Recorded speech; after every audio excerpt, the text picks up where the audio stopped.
Hi friends, இந்த video யாருக்குன்னா விஜயன் ரசிகர்களுக்கு தான். இப்பதான் எலெக்ஷன் முடிஞ்சிருக்கு, அதுக்குள்ளேயே நீங்க ஒரு சில அவதூறான விஷயங்கள் போட்டுட்டு வரீங்க.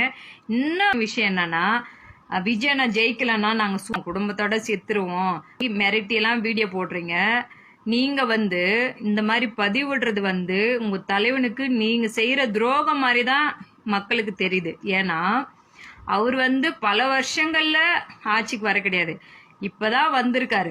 சரிங்களா? வெற்றியோ தோல்வியோ அவருக்கு நீங்க உறுதுணையா நின்று சப்போர்ட் பண்ணும். நீங்க செத்துருவன்னு சொல்றீங்களே, நீங்க தான் சாவீங்க. அவரு குடும்பத்தோட சந்தோஷமா தான் இருப்பாரு. யாருக்கு நஷ்டம்? உங்களுக்கு தான் நஷ்டம்.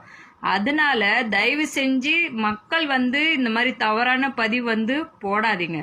உங்களோட ரசிகரோட பேரை நீங்களே கெடுக்குறீங்க. யாரு வந்தா என்ன, வெற்றியோ தோல்வியோ அவருக்கு சப்போர்ட்டிவா இருங்க. அவருக்கு எப்பவுமே துணையா நில்லுங்க. அதை விட ஒரு பாதுகாப்பு எங்குமே இருக்க முடியாது. சரிங்களா? அரசியலுக்கு யார் வந்தாலுமே சரி, பெண்களுக்கு குழந்தைங்களுக்கு பாதுகாப்பு இருந்தா அது ஒரு நல்ல அரசியல் தான். அது யாரு பண்ணாலுமே அந்த அரசியலை நீங்க வரவேற்கணும். மக்கள் எல்லாருக்கும் அந்த மாதிரி சப்போர்ட் கொடுக்கணும். அப்பதான் நம்ம நாடு உருப்படும், மனுஷங்க உருப்படுவாங்க, எல்லாமே சரியா நடக்கும்.